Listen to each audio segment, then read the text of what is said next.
안녕하세요. 대구 변호사 최지연 변호사입니다.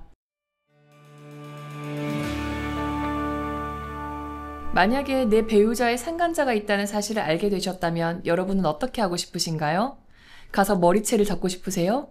아니면 회사 앞에 가서 1인 시위를 하고 싶으세요? 오늘은 제가 실제로 상담을 했거나 소송 당사자분들께서 직접 겪으셨던 사례를 토대로 이런 건 하지 마셔라, 이런 건 좀 주의하셔라 하는 부분들을 한번 말씀드려 보겠습니다. 우선 폭행 하시면 안 됩니다. 상대방을 직접 찾아가신다? 그 정도는 괜찮습니다. 사실관계를 확인하기 위해서 한두 번 정도 만나서 직접 대화를 해보고 싶다. 이런 것들은 충분히 괜찮습니다. 그런데 가셔서 직접 만나서 머리채를 잡는다든가 뺨을 때린다든가 이런 것들은 모두 폭행에 해당되거든요. 그리고 만약에 친구라든가 다른 가족과 같이 간 자리에서 때렸다. 그러면 2인 이상으로 봐서 특수폭행까지 해당될 수도 있습니다. 제가 실제로 사건을 진행을 해보면 이런 사건들이 종종 발생을 하거든요. 그런데 만약에 상대방이 처벌 의사가 없습니다 하면 거기에서 끝이 나지만, 만약에 경찰에 신고를 한다든가 고소를 하는 경우에는 내가 형사사건 피의자로서 조사를 받고 또 벌금형까지 처벌을 받을 수 있기 때문에 저는 가능하면 그렇게 하지 마시라고 권해드리고 싶습니다. 그리고 사람들이 많은 곳에서 욕설을 한다든가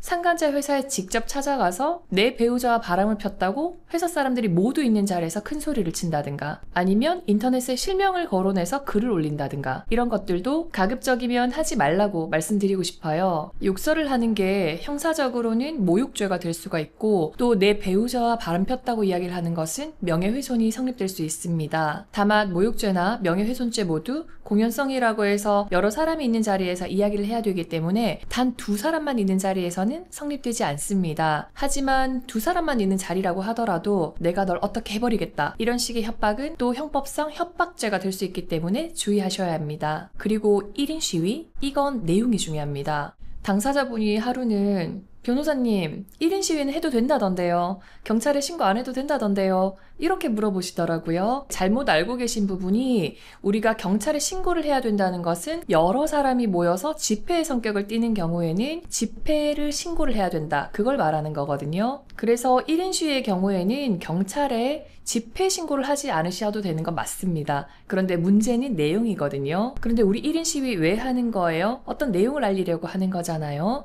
만약에 상간자의 회사 앞에서 이렇게 피켓을 들고 1인 시위를 해요. 그러면서 실명을 거론해서 김갑동은 내 남편과 바람났다, 이런 내용을 쓴다고 한번 생각을 해볼게요. 그러면 이건 첫 번째, 누구인지 특정이 되죠. 두 번째, 사회적 가치를 하락시키는 내용이잖아요. 그래서 이것은 명예훼손죄로 처벌받을 수 있습니다. 다만 특정이 안 되면 괜찮으니까 이 회사에 상간자가 다니고 있습니다, 그 정도는 괜찮을 수 있을 것 같습니다. 그리고 증거를 찾기 위해서 예를 들어서 상간자 집 복도에다가 카메라를 설치한다, 이런 경우도 실제로 있었거든요. 만약에 다른 입주민이 아파트에 출입하면서 문이 열리길래 같이 들어갔어요 하시더라도 이 경우에는 주거침입죄로 처벌받을 수 있기 때문에 주의하셔야 합니다. 실제로 저희 당사자분 중에서는 약식명령으로 벌금형까지 받은 경우가 있었거든요. 꼭 주의하시기 바랍니다. 그리고 만약에 배우자의 폰에서 다른 사람과의 성관계 동영상을 발견하셨다, 이 경우에 해당 영상을 다른 사람에게 카카오톡으로 전송을 한다든가 단체 채팅방에 올린다든가, 이런 것도 하시면 안 됩니다. 우리 성폭력 처벌법에서는 당사자의 동의하에 찍은 영상이라고 하더라도 당사자의 의사에 반해서 다른 사람에게 제공하거나 반포하는 것은 처벌하도록 규정하고 있습니다. 그러니까 일단 소송에 대비하셔서 본인만 가지고 계세요. 지속적으로 연락하거나 찾아가는 것, 이것도 안 됩니다.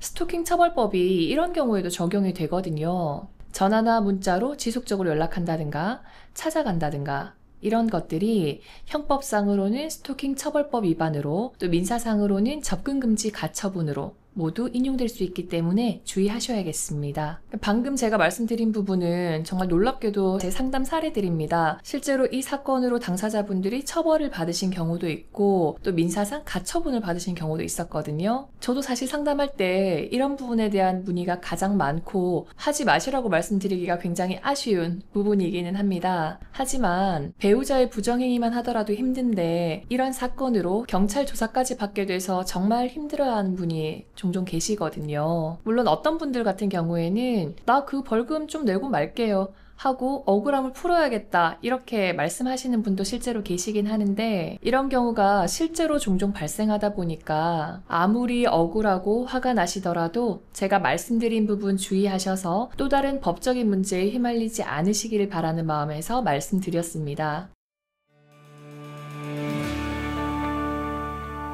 상간자를 상대로 인생은 실전이다 라는 것을 알려줄 수 있는 합법적인 방법은 얼마든지 있으니까 너무 감정적으로 대응하지 마시고, 구체적으로 더 궁금한 부분이 있으시면 꼭 이혼 전문 변호사와 먼저 상담을 받으시기를 바랍니다. 오늘 영상도 시청해주셔서 감사합니다. 대구 변호사 최지연 변호사였습니다.